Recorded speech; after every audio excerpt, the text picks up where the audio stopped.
Okay, metals और non metals में आगे बढ़ते हैं, ठीक है। फिर से मैं बता रहा हूँ, हमने मेटल्स और नॉन मेटल्स की फ़िज़िकल प्रॉपर्टीज़ पहली क्लास में पढ़ ली थी, ठीक है ना, कि फ़िज़िकली वो कैसे एक दूसरे से अलग होते हैं। फिर अगली क्लास में हमने मेटल्स की 2 रिएक्शन देखी थी, ऑक्सीजन के साथ और वाटर के साथ। अगली क्लास में हमने मेटल्स की 2 और रिएक्शन देखी थी, एक डाइल्यूट एसिड्स के साथ और दूसरे मेटल के सॉल्ट्स के साथ, और हमने नॉन मेटल की ऑक्सीजन के साथ रिएक्शन देखी थी। आज की क्लास में अपन आगे बढ़ते हैं और अपन ने आधा चैप्टर कर लिया है, ठीक है। अब अपन कुछ इम्पॉर्टेंट चीज़ देखेंगे इस चैप्टर की, जो कि मेटल्स और नॉन मेटल्स के बीच में रिएक्शन बताती है कि जब एक मेटल और नॉन मेटल मिलता है तो क्या होता है। जब भी कोई मेटल और नॉन मेटल मिलता है ना, तो वो एक बॉन्ड बनाता है जिसको हम बोलते हैं आयोनिक बॉन्ड, ठीक है। इस आयोनिक बॉन्ड को समझने के लिए आयंस को समझना पड़ेगा, और आयंस को समझने के लिए थोड़ा सा 9th क्लास में चलना पड़ेगा। 9th क्लास में हमने देखे थे एटॉमिक नंबर, ठीक है ना। ये आपके एलिमेंट्स हैं, मैंने सिर्फ कुछ ही लिखे हैं जिनके आपको एग्जाम्पल्स आते हैं, ठीक है। ये उनके एटॉमिक नंबर्स हैं।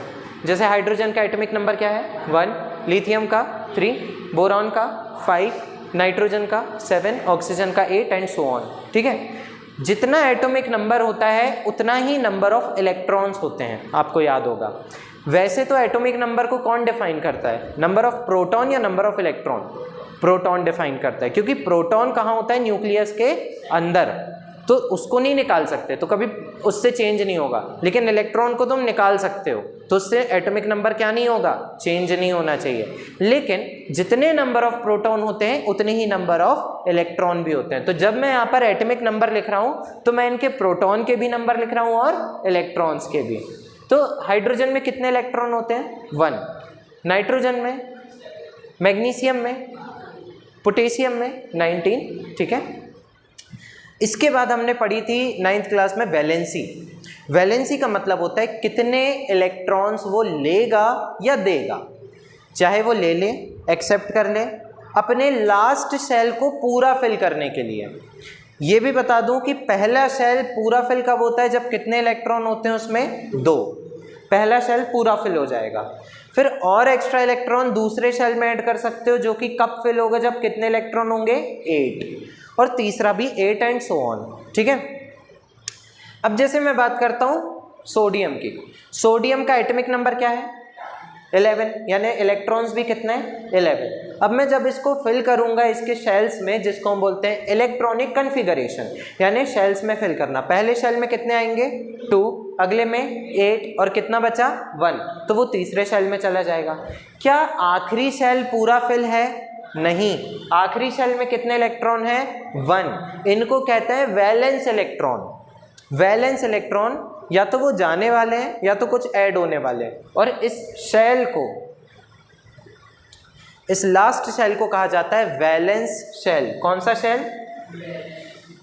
वैलेंस शेल, क्योंकि यहीं पर वैलेंसी का कुछ होगा। जैसे यहाँ पर 1 इलेक्ट्रॉन है लास्ट में, आखिरी में कितने होने चाहिए 8 इलेक्ट्रॉन होने चाहिए। तो या तो मैं इस इलेक्ट्रॉन को निकाल के आखिरी शेल इसको बना दूं, या तो मैं इसमें 7 इलेक्ट्रॉन ऐड करके 8 कर दूं यहाँ पे लास्ट शेल में, वैलेंस शेल में। ज़्यादा इजी क्या होता है, 1 इलेक्ट्रॉन को निकाल देना। और जैसे ही इलेक्ट्रॉन निकलता है, इलेक्ट्रॉन का चार्ज क्या होता है माइनस चार्ज, तो माइनस चार्ज निकल गया तो कौन सा चार्ज बढ़ गया, पॉजिटिव चार्ज। तो सोडियम के ऊपर पॉजिटिव चार्ज लग जाता है। कितना पॉजिटिव चार्ज 1, ये हम जानते हैं, ठीक है। माइनस का देखूं, जैसे ऑक्सीजन है, ऑक्सीजन का एटॉमिक नंबर क्या है, यानी अगर मैं इलेक्ट्रॉन्स फिल करूं तो 2 और 6, वैलेंस शेल में कितने इलेक्ट्रॉन है 6। अब या तो ये 6 इलेक्ट्रॉन निकाल दें और इसको अपना लास्ट शेल बना लें, या तो 2 इलेक्ट्रॉन ऐड कर लें। ज़्यादा इजी क्या है, 2 इलेक्ट्रॉन्स को ऐड करना। अब जैसे ही 2 इलेक्ट्रॉन इसके पास आएंगे तो कौन सा चार्ज बढ़ जाएगा, नेगेटिव बढ़ जाएगा, क्योंकि इलेक्ट्रॉन ऐड कर लिए, नेगेटिव चार्ज ऐड कर लिया। समझ आ गया, ठीक है। अब हम समझते हैं, जब हमने ये समझ लिया ना, तो अब हमारा ये वाला पार्ट आसान हो गया, जिसको हम बोलते हैं ल्यूइस स्ट्रक्चर या इलेक्ट्रॉन डॉट स्ट्रक्चर। दोनों क्वेश्चन आ सकते हैं, ठीक है। ल्यूइस या इलेक्ट्रॉन डॉट स्ट्रक्चर, इसमें क्या होता है कि आपको एक स्ट्रक्चर बनाना होता है इलेक्ट्रॉन्स को शो करके, ठीक है। और ये जो स्ट्रक्चर बनता है, ये बनता है आयनिक बॉन्ड्स का या आयनिक कंपाउंड का। आयनिक बॉन्ड कब बनता है समझो। मैंने बोला सोडियम जो है इलेक्ट्रॉन लूज कर सकता है, तो उसके ऊपर कौन सा चार्ज बढ़ जाता है? पॉजिटिव। पॉजिटिव चार्ज वाले को हम बोलते हैं कैटायन। समझ गए? जो लूज इलेक्ट्रॉन करते हैं उन पे पॉजिटिव चार्ज आते हैं, जिनको क्या बोलते हैं? कैटायंस। और जो इलेक्ट्रॉन गेन करते हैं, जैसे अभी क्या मैंने एग्जांपल दिया था, ऑक्सीजन, जो इलेक्ट्रॉन लेते हैं, गेन करते हैं, वो नेगेटिव चार्ज एक्वायर करते हैं और उनको हम बोलते हैं एनायंस। तो जब एक कैटायन और एक एनायन आपस में मिल जाते हैं तो उनके बीच में जो बॉन्ड बनता है उस बॉन्ड को बोलते हैं आयोनिक बॉन्ड। समझ आ गया? क्योंकि दो आयंस के बीच में बॉन्ड बन रहा है। कौन कौन से दो आयंस के बीच में? सेम या डिफरेंट? डिफरेंट आयंस, कैटायन और एनायन के बीच में बॉन्ड बन रहा है। ये बॉन्ड कब बनता है? जब एक जो है अपने इलेक्ट्रॉन्स को क्या करना चाहता है? लूज, और दूसरा इलेक्ट्रॉन को क्या करना चाहता है? गेन। समझ आ गया? मेरे पास, मेरे बैग में बहुत सारी बुक्स हैं, एक बुक एक्स्ट्रा है, मान लो साइंस की 2 बुक है मेरे पास, तो मैं क्या करूँगा? परमानेंटली अपनी साइंस बुक किसी को दे सकता हूँ, क्योंकि मेरे पास इनफ है। मुझे स्टेबल कब हो जाऊँगा मैं स्टेबल? जब मेरी वो एक एक्स्ट्रा बुक चली जाएगी। अब जैसे ये है, इसको एक साइंस बुक की ज़रूरत है, ठीक है, लाता भी नहीं है कोचिंग में, ठीक है, तो इसको साइंस बुक की ज़रूरत है, तो मैं इसको साइंस बुक दे दूंगा, तो हमेशा के लिए मैंने दे दिया, तो मैंने एक ऐसा बॉन्ड बनाया इसके साथ कि मैंने हमेशा के लिए अपनी बुक तुमको दे दी। अब जब इस बॉन्ड को तोड़ना होगा, क्या आसानी से टूटेगा ये? नहीं। क्यों नहीं टूटेगा? क्योंकि मैंने हमेशा के लिए दे दी इसको बुक। अब वो मेरी बुक नहीं, अब वो इसकी बुक है। मेरी रिक्वायरमेंट नहीं थी, उसकी रिक्वायरमेंट थी। ध्यान से सुन लो, मेरी रिक्वायरमेंट नहीं थी, उसकी रिक्वायरमेंट थी, यानी अब हमारे बीच में एक स्ट्रॉन्ग बॉन्ड बन गया, ठीक है। अब ध्यान से सुन लो, इलेक्ट्रॉन डॉट स्ट्रक्चर में हम कैसे बनाते हैं, ध्यान से समझो। जैसे आपको क्वेश्चन आया, make an electron dot structure of NaCl। अच्छे से बैठ जाओ, अच्छे से सुनो, इंपॉर्टेंट है ये। सबसे पहले आपको पता करना होगा कि सोडियम क्लोराइड, NaCl में कितने एलिमेंट्स हैं? 2। सोडियम क्लोराइड, ध्यान से समझना, जितने भी कैटायंस होते हैं पॉजिटिव चार्ज वाले, वो सारे के सारे क्या होते हैं? मेटल्स। मैंने यहाँ पर सबको अंडरलाइन किया है, जो इलेक्ट्रॉन डोनेट कर सकते हैं। क्या लिथियम डोनेट कर सकता है? कितने डोनेट कर सकता है? 1 इलेक्ट्रॉन। क्या बोरॉन कर सकता है? कितने? 3 इलेक्ट्रॉन। क्या सोडियम कर सकता है? कितने? 1। मैग्नीशियम कितने करेगा? 2। एल्यूमिनियम कितने करेगा? 3। पोटेशियम कितने करेगा? 1। कैल्शियम कितने करेगा? 2। बाकी सारे अगर आप देखो तो इलेक्ट्रॉन लेना चाहते हैं। समझ आ गया? ये तो नॉन मेटल है, ठीक है। तो बाकी सारे जो है वो एक्चुअली नॉन मेटल्स हैं, जो इलेक्ट्रॉन लेना चाहते हैं। हाँ, हाइड्रोजन अलग केस है थोड़ा सा, ठीक है ना। उसको हम यहाँ पर एक्चुअली वो आयनिक बॉन्ड बनाता ही नहीं है, प्रॉपरली नहीं बनाता। वो हमें डिफाइन करना होता है वो इलेक्ट्रॉन दे रहा है या ले रहा है। जैसे HCl की बात करें, बता रहा हूँ, जैसे HCl है, ठीक है ना। HCl जो है वो आयनिक बॉन्ड बनाएगा, लेकिन तुम्हें पता होना चाहिए कैसे। मैंने बोला हाइड्रोजन आयनिक बॉन्ड नहीं बनाता, इसका मतलब ये नहीं है कि वो कभी नहीं बनाता, इसका मतलब ये है कि वो डिफरेंट बॉन्ड्स भी बना सकता है, ठीक है ना। अगले चैप्टर में, 4th चैप्टर में केमिस्ट्री के, हम पढ़ेंगे कोवैलेंट बॉन्ड, ठीक है। वो भी हाइड्रोजन बहुत आसानी से बनाता है। लेकिन अभी हमें पढ़ना है कि हाइड्रोजन जो है वो कौन सी प्रॉपर्टी शो करता है। जनरली हाइड्रोजन पाया जाता है H+ के फॉर्म में। H+ यानी वो अपना इकलौता इलेक्ट्रॉन भी क्या करने को तैयार है? हाँ, देने को। समझ आ गया? जनरली आपने देखा होगा ना H+ फॉर्म, है ना, एसिड में, ठीक है। अब देखो, NaCl का आपको बनाना है इलेक्ट्रॉन डॉट स्ट्रक्चर। आपको पता होना चाहिए सोडियम और क्लोरीन, इसमें से कैटायन पॉजिटिव वाला कौन सा होगा, सोडियम या क्लोरीन? सोडियम। याद रखना, पहले वाला जो होता है वो हमेशा पॉजिटिव चार्ज होता है, तो वो कौन सा आयन बनाएगा? Cation, positive. और दूसरा वाला हमेशा नॉन मेटल होगा, नेगेटिव, तो वो एनायन बनाएगा। सोडियम के वैलेंस शेल में कितने इलेक्ट्रॉन होते हैं? वैलेंस यानी लास्ट शेल, सोडियम के लास्ट शेल में कितने इलेक्ट्रॉन है? 1। तो देखो मैंने यहाँ सोडियम बनाया और एक डॉट रख दिया, ये इसका लास्ट शेल का इलेक्ट्रॉन है। समझ आ गया? क्लोरीन के वैलेंस शेल में कितने इलेक्ट्रॉन है? 7। मैंने वैलेंसी नहीं पूछी, मैंने वैलेंस इलेक्ट्रॉन पूछे, तो यहाँ पर कितने? 7। तो मैंने यहाँ पर क्रॉस बना दिए साथ, ठीक है। अब अगर तुम ध्यान से देखो तो इसको ये इलेक्ट्रॉन देना है क्योंकि एक्स्ट्रा है इसके पास, और इसके 7 है लास्ट शेल में, इसको 1 इलेक्ट्रॉन चाहिए। तो क्या सोडियम अपना इलेक्ट्रॉन दे सकता है? यस। तो सोडियम ने अपना इलेक्ट्रॉन दे दिया। जैसे ही सोडियम ने इलेक्ट्रॉन दिया तो कौन सा चार्ज आ गया? पॉजिटिव। और इसका जो इलेक्ट्रॉन था वो किसके पास चला गया? क्लोरीन के पास, जिसके पास एक एक्स्ट्रा कौन सा चार्ज आ गया? नेगेटिव। समझ आ गया? इसको हम बोलते हैं इलेक्ट्रॉन डॉट स्ट्रक्चर। क्लियर हुआ? इसको और मैं सिंपली बनाना चाहूं तो मैं ऐसे भी लिख सकता हूं। ठीक है, यहां देखो ऐसे भी लिखा जा सकता है उसको। हाँ, अब हम 2 मैंने जगह छोड़ी, हम 2 करते हैं। मैग्नीशियम क्लोराइड, ठीक है। मैग्नीशियम के लास्ट शेल में कितने इलेक्ट्रॉन होते हैं? जमाई ले लो खूब सारी, जीवन भर जमाई लेते रहो, पानी रखा करो यहाँ लाके। 2 इलेक्ट्रॉन। क्लोरीन में कितने हैं लास्ट शेल में?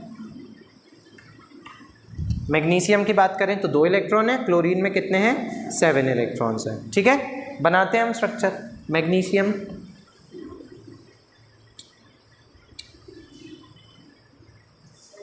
एक ये इलेक्ट्रॉन है, एक ये इलेक्ट्रॉन है, 2 इलेक्ट्रॉन हो गए।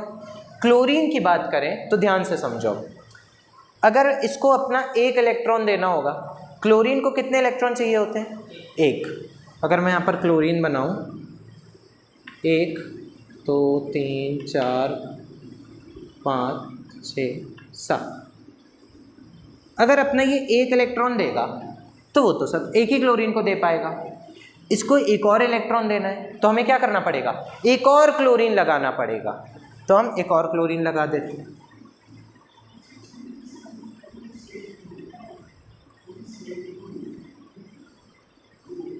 तो अब ध्यान से देखो, क्या अपना ये 1 इलेक्ट्रॉन इसको दे सकता है? क्या दूसरा इलेक्ट्रॉन इसको दे सकता है ना?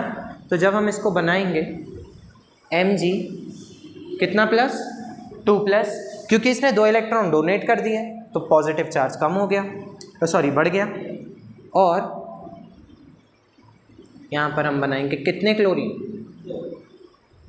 एक इसके पास चला गया,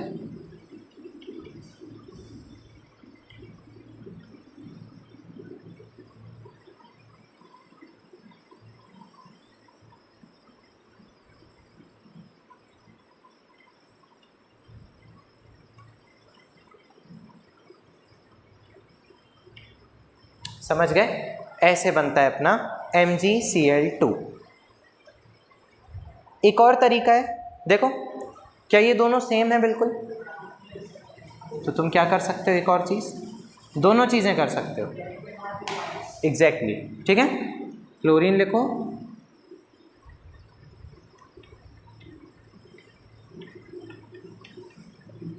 ब्रैकेट बनाओ और 2 लिखो। ठीक है, पहले मैंने 2 बनाए थे ताकि तुम्हें समझ आए कि दोनों सेम है, तो हम ऐसा लिख सकते हैं। तो हमारा फॉर्मूला क्या बन गया? MgCl2। क्लियर हो गया? नाउ अब हमारा Na2O है। सोडियम के लास्ट शेल में कितने इलेक्ट्रॉन है? कितने? ऑक्सीजन के 6 हैं,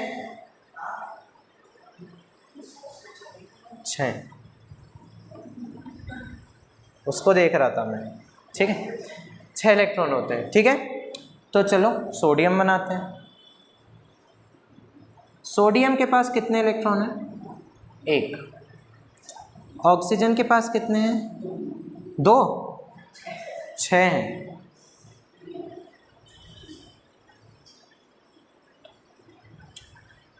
ऑक्सीजन को कितने इलेक्ट्रॉन चाहिए? ध्यान से देखो कितने हैं लास्ट में, कितने चाहिए पूरे करने के लिए? 2 हो जाएंगे तो कितने हो जाएंगे? 8 हो जाएंगे। लेकिन सोडियम कितने दे सकता है? केवल 1 दे सकता है। तो हमें क्या चाहिए? रुक जाओ, क्या चाहिए? एक और क्या? हाँ, एक और सोडियम चाहिए ताकि ये अपना यहाँ दे सके, ये भी अपना यहाँ दे सके। समझ आया? तो इससे हमारा बन जाएगा सोडियम, जिसके ब्रैकेट में हम क्या लिख देंगे? 2। समझ गए? और ऑक्सीजन, जिसके पास किसके इलेक्ट्रॉन चले जाएंगे? ये। ठीक है, इस पे कितना चार्ज लग जाएगा? ऑक्सीजन पे हाँ कितना? नेगेटिव। क्यों? 2 इलेक्ट्रॉन लिए हैं, समझ गए? ये हो गया electron dot structure of Na2O।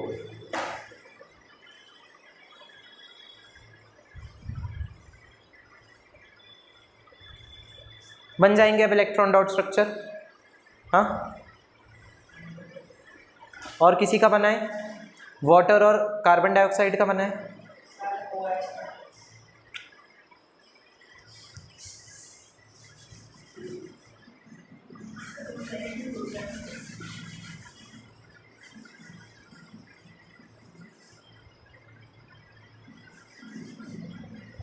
हम बात कर रहे हैं H2O की। यहाँ पर 2 एलिमेंट्स हैं हमारे पास, हाइड्रोजन और ऑक्सीजन, ठीक है। हाइड्रोजन के में कितने इलेक्ट्रॉन है लास्ट में? ऑक्सीजन के में, ठीक है। ये एक ऑक्सीजन के में 6 होते हैं, 1 2 3 4। क्या एक हाइड्रोजन से काम चल जाएगा? एक और हाइड्रोजन देना पड़ेगा, तो एक यहाँ देगा, एक यहाँ देगा। H कितना हो जाएगा? ऑक्सीजन माइनस कितना?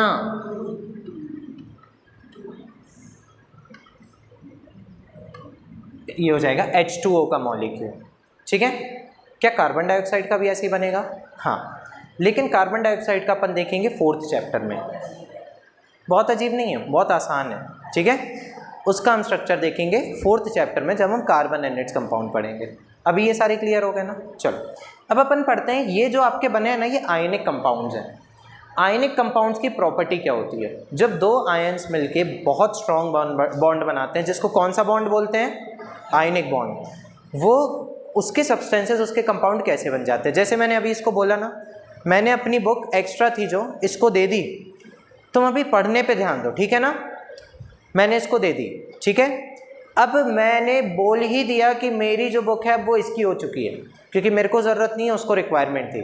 अब हमारे बॉन्ड को नहीं तोड़ सकता कोई, अब मैं उससे बुक वापस नहीं ले सकता उतनी आसानी से, ठीक है ना। इसीलिए जो आयनिक बॉन्ड होते हैं, जिसमें एक मेटल अपना इलेक्ट्रॉन नॉन मेटल को हमेशा के लिए दे देता है, तब एटलीस्ट तब तक के लिए जब तक उनको बहुत ज़्यादा एनर्जी से तोड़ा ना जाए, ठीक है ना, तब तक के लिए आयनिक बॉन्ड कैसा बन जाता है? बहुत स्ट्रॉन्ग। तो ये आयनिक कंपाउंड्स कैसे होंगे? पहला point, ionic compounds are hard. Obviously hard होंगे क्योंकि इंटरलॉक्ड होते हैं बहुत ज़्यादा। जैसे कि NaCl, NaCl क्या होता है आपका? सॉल्ट। सॉल्ट का जो क्रिस्टल होता है ना, वो बहुत हार्ड होता है, बहुत हार्ड, ठीक है, एक क्रिस्टल की बात करें तो। एंड ब्रिटल, ब्रिटल का मतलब ये होता है कि अगर तुम उसको प्रेशराइज करोगे ना, तो वो बहुत छोटे छोटे टुकड़ों में टूट जाएगा।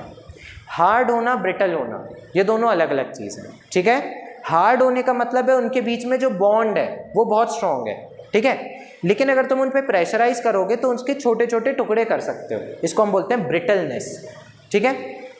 जैसे कांच होता है, कांच हार्ड होता है या नहीं?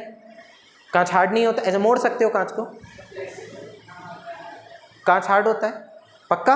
हाँ, ठीक है। लेकिन वो ब्रिटल भी होता है कि अगर तुमने उस पर थोड़ा भी प्रेशर लगाया तो वो टुकड़ों में टूट सकता है। दूसरा, मेल्टिंग एंड बॉइलिंग पॉइंट कैसा होगा? क्यों हाई होगा? क्यों हाई होगा? उनका बॉन्ड बहुत ज़्यादा स्ट्रॉन्ग है, तो तुम्हें कम टेम्परेचर में वो तोड़ सकते हो या ज़्यादा टेम्परेचर से? ज़्यादा। तो उसका मेल्टिंग और बॉइलिंग पॉइंट क्या होगा? बहुत ज़्यादा हाई।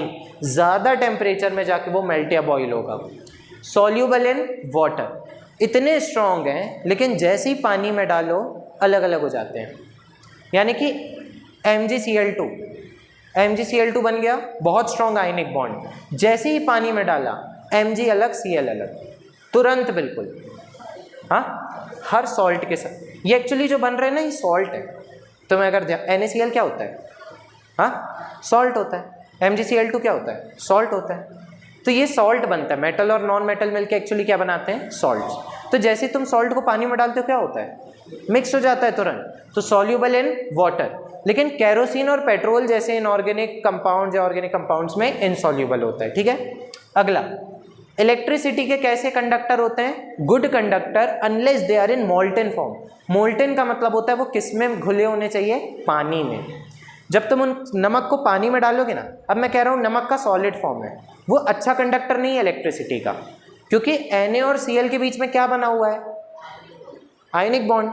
तो क्या इलेक्ट्रॉन्स फ्री हैं जाने के लिए, इलेक्ट्रिसिटी कंडक्ट करने के लिए? नहीं है। आयंस भी फ्री नहीं है। तुम्हें क्या करना पड़ेगा? उसको पानी में डाल के पहले निकालना पड़ेगा, दूर दूर करना पड़ेगा, फिर जाकर वो आयंस को फ्री करेगा और तब जाके इलेक्ट्रॉन्स फ्री होकर घूमेंगे, तभी तो इलेक्ट्रिसिटी कंडक्ट होगी। समझ आ गया? तो ये गुड कंडक्टर होते हैं इलेक्ट्रिसिटी के, लेकिन किस फॉर्म में? मोल्टेन या डिसॉल्व्ड फॉर्म में। किस में डिसॉल्व्ड होने चाहिए? पानी में। लेकिन अगर वो सॉलिड फॉर्म में है तो उनके बीच में फ्री आयंस नहीं है इलेक्ट्रिसिटी को कंडक्ट करने के लिए। क्या ये चारों प्रॉपर्टी समझ में आ गई? ठीक है, तो यहाँ तक है अपना आयनिक बॉन्ड। अब आगे चलते हैं, अपन थोड़ी सी चीज़ पढ़ते हैं जिसमें हम पता करते हैं कि मेटल्स जो हैं एक्चुअली नेचर में कहाँ पाए जाते हैं और किस फॉर्म में पाए जाते हैं। ठीक है,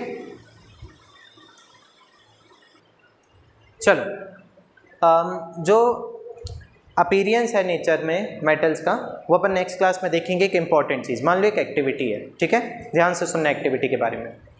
एक बीकर है, उसमें पानी है, ठीक है, उसमें दो मैंने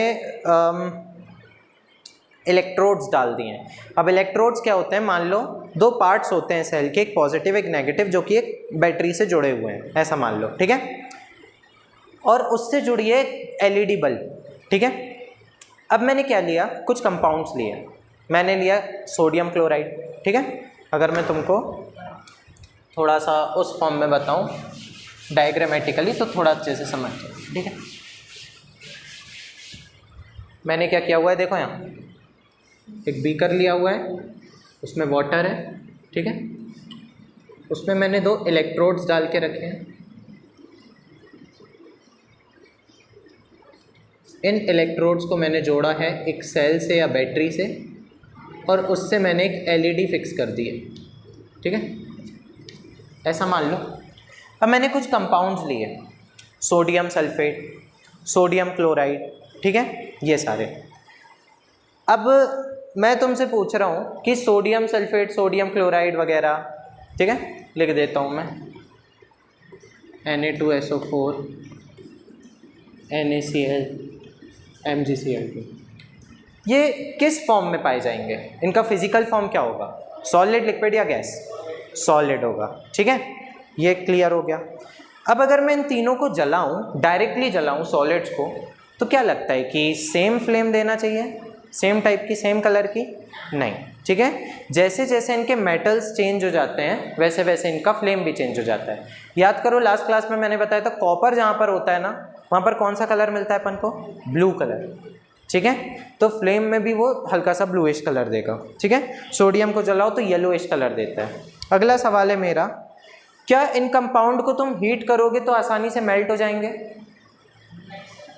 पक्का? क्यों मेल्ट नहीं होंगे? क्योंकि इनके बीच में कोई ऐसा बॉन्ड है जो इनका मेल्टिंग पॉइंट क्या कर दे रहा है?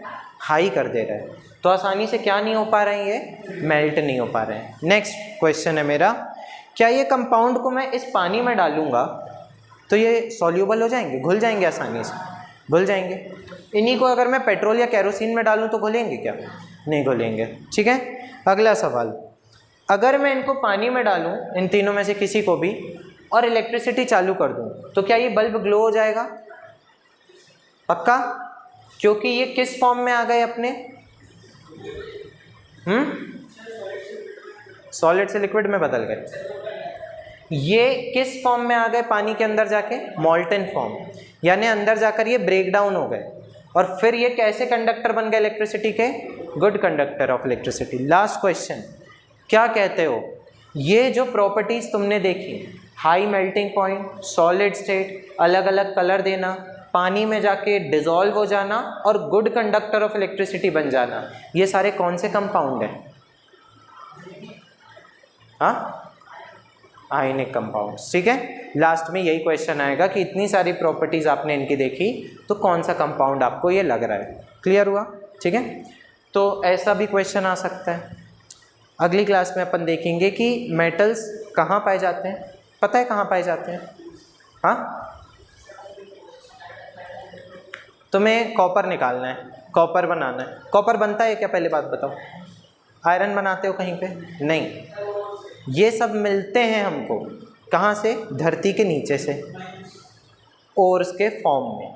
ठीक है, स्टेप बाय स्टेप चलेंगे अपन। ओर्स क्या होते हैं? ओर्स होते हैं जहाँ पर तुम किसी मेटल को किसी दूसरी चीज़ के साथ मिक्स्ड फॉर्म में पाओगे, और तुम्हें क्या करना पड़ेगा? उस मेटल को प्योर फॉर्म में एक्सट्रैक्ट करना पड़ेगा। यही अपन नेक्स्ट क्लास में पढ़ेंगे। ठीक है, चलो।